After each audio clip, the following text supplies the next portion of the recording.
그냥 책만 읽게 했다가 나중에 정말 땅을 치고 후회하는 경우들 많이 볼 수 있거든요. 그래서 우리는 무엇을 실천해야 한다? 바로 아웃풋 독서를 실천해야 한다는 겁니다. 아이들과 글쓰기 수업을 해나가고 있거든요. 신문 기사를 통해서 아이들과 함께 기사도 읽고, 그리고 같이 생각 공유도 이어나가고, 그리고 글도 쓰고 발표도 해나가고, 이런 과정의 수업을 진행을 하고 있는데요. 그런데 수업을 진행하다 보면은 그런 경우들을 만나볼 수 있습니다.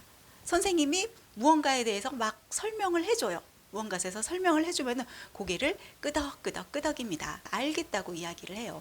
같이 신문 기사를 읽고 같이 이야기를 나누는 과정에서는 고개를 끄덕이면서 알겠다고 했던 아이들, 그런데 그 모든 과정을 문제풀이로 문제를 출제를 해요. 그러면 어떤 현상이 벌어지냐 하면요, 아이들이 쓰지를 못하는 거예요. 분명 선생님이 설명을 해줄 때는 고개를 끄덕이면서 알겠다고, 아 그렇군요 했던 친구들인데, 이거를 이제 문제화 해가지고 요거를 한번 그러면은 정리를 해볼까 해서 아이들에게 정리를 해 나가게 하잖아요. 그러면은 정리를 하지 못하는 경우들이 정말 많아요.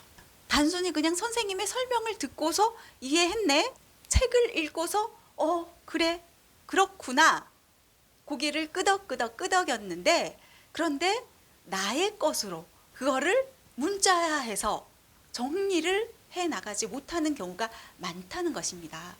그래서 우리가 그냥 읽게 해서는 안 된다는 거예요. 반드시 아웃풋의 과정이 필요합니다. 그래서 아웃풋 독서 굉장히 중요하다는 거예요. 독서란 무엇일까요? 그냥 글자 읽기가 독서일까요? 줄줄줄줄 문장을 읽어 나가는 게 독서일까요? 아니요. 독서는요, 생각을 정리해 나가는 과정을 이야기합니다.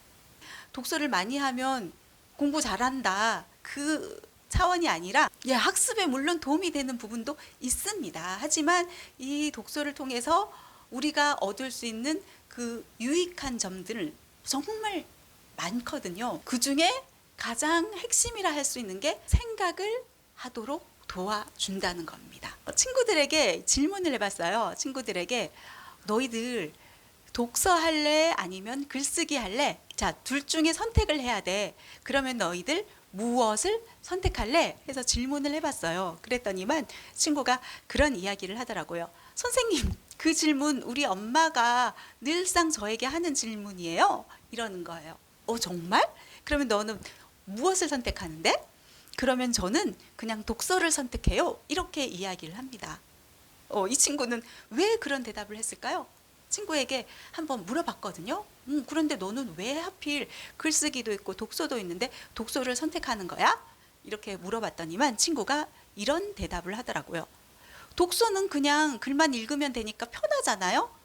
그런데 글쓰기는 생각을 해야 돼요. 정리를 해야 돼요. 이렇게 이야기를 하는 겁니다. 독서가 쉽지 않은 이유가 무엇인지 아세요?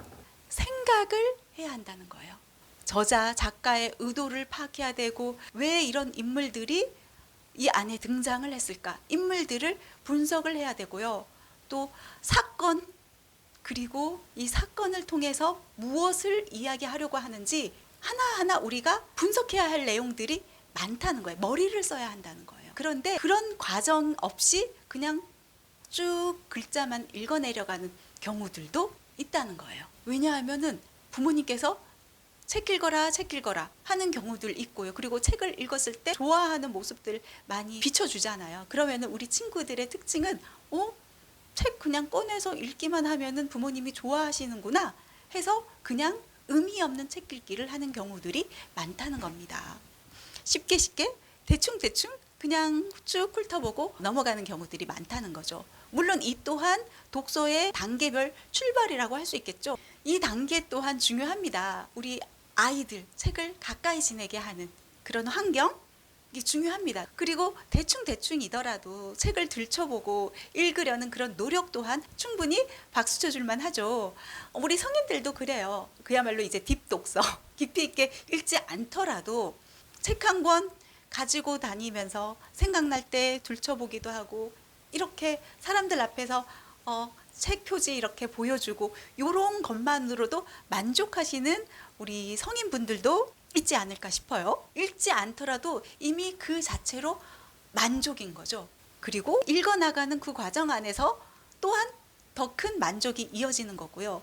그런데 우리 여기에서 한 발 더 앞으로 나아가자는 겁니다. 생각이 이어져 나가는 독서, 두뇌를 더 발달시키고 그렇게 해 나가다 보면 결국 우리도 한 걸음, 두 걸음 계속해서 성장해 나갈 수 있다는 겁니다. 나 자신을 변화시키고 싶죠? 우리 아이들을 변화시키고 싶으시죠? 자, 그렇다면은요, 이제는 그냥 읽기가 아니라 한 단계 더 나아가는 독서, 아웃풋 독서에 집중해 나가는 건 어떨까요? 앞서서 얘기했잖아요. 책 읽을래? 글 쓸래? 글 쓰는 건 싫어요. 왜? 머리를 써야 하니까. 두뇌를 자꾸 회전해야 되니까. 그 자체가 그냥 스마트폰 쥐어주고 그냥 TV 보고 그런 의미로 우리 독서를 바라보는 거예요. 그냥 쉽게 책을 읽어 나가고 싶다는 거예요. 그래서 글쓰기보다는 그냥 읽는 척, 그냥 쭉쭉 글자만 읽어 내려가자.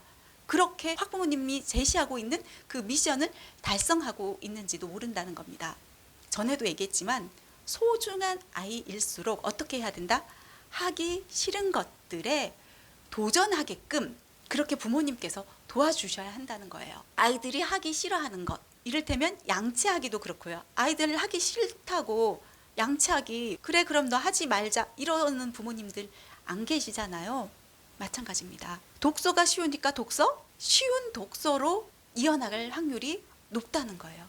그래서 아웃풋 독서가 중요하다는 거예요. 그런데 아웃풋 독서가 너무 힘들잖아요. 그러면 이 또한 단계별로 시작해 볼 수 있다는 거죠. 책 읽을래? 글 쓸래? 부모님들의 역할 아시죠? 쉬운 것만 선택하게가 아니라 어려운 것들도 해 나갈 수 있게, 어려운 것을 도전하고 거기에 성취해 나갔을 때 그 성취감을 느낄 수 있도록. 우리 친구들 게임 좋아하잖아요. 게임도요, 쉬운 것만 도전하려고 하지 않습니다. 우리 친구들 뭔가 어려운 것을 격파했을 때 그 성취감이 크거든요.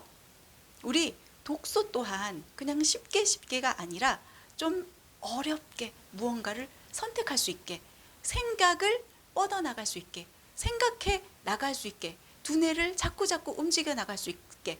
주인공은 왜 그랬을까? 도대체 왜 그런 행동을 했지? 이 사건은 왜 일어나게 됐을까? 왜 이 사건을 우리에게 보여주는 거지?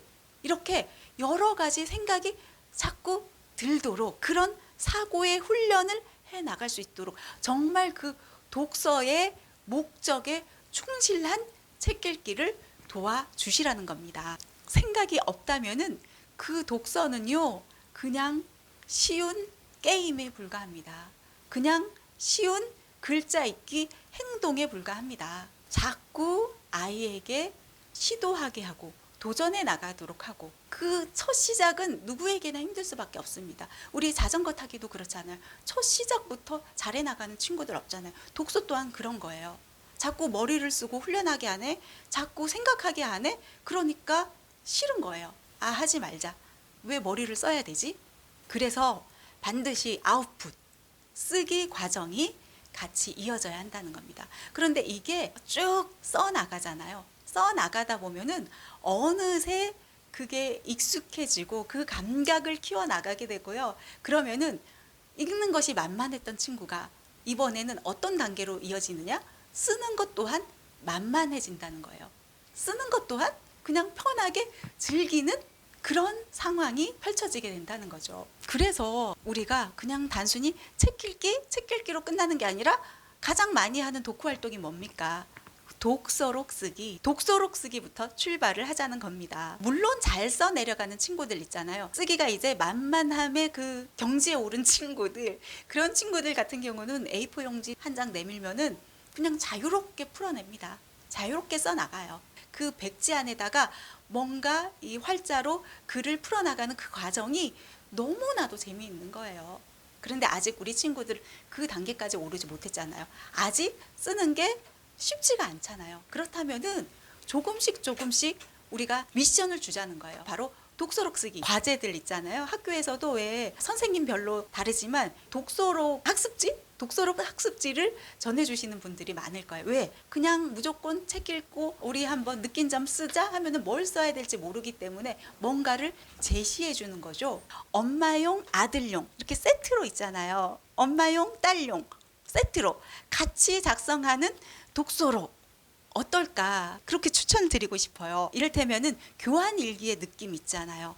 독서록 교환. 엄마가 이제 책을 읽고 이 책에 대해서 친구랑 같이 뭐 대화를 해 나가는 것도 필요하다면은 이거를 엄마는 또 어떻게 생각들을 풀어서 정리를 했는지 내 아이에게 보여주는 것이죠. 그리고 그거를 참고해 가지고 아들은 이런 식으로 정리해 나갈 수도 있구나 해서 또 배워 나갈 수도 있잖아요. 엄마 또한 아이의 독서록을 읽고서 우리 아들이 이런 생각을 하는구나. 같이 서로 교환해서 읽어나가는 거예요. 엄마가 인상 깊게 읽은 그 책을 교환해서 읽어나가는 것도 좋지만 이렇게 독서록을 교환해가지고 읽어나가는 것도 굉장히 저는 의미 있다고 보거든요. 그러면 우리 아이가 엄마가 읽어나간 그 생각의 정리를 통해가지고 도대체 어떤 책이길래 해서 그 책을 또 찾아 읽어나갈 수도 있고요. 여러 가지로 이제 교환 독서록이 큰 가치를 전해주지 않을까. 그래서 저는 학부모님께 엄마 하나, 아들 하나, 엄마 하나, 딸 하나 해가지고 세트로 구입을 해가지고 서로 독서록도 정리를 하고요. 그리고 같이 바꿔 읽는 그런 교환 독서록 그런 활동도 이어나가면 괜찮지 않나 하는 그런 생각을 해봅니다. 꼭 우리 아이들에게만 요구하는 게 아니라 엄마도 같이 해나가는 거예요. 그러면서 엄마도 이렇게 해나가고 있다 해서 같이 교환해서 독서록 써나가기 그 운동을 우리 각 가정에서 펼쳐나가는 건 어떨까요?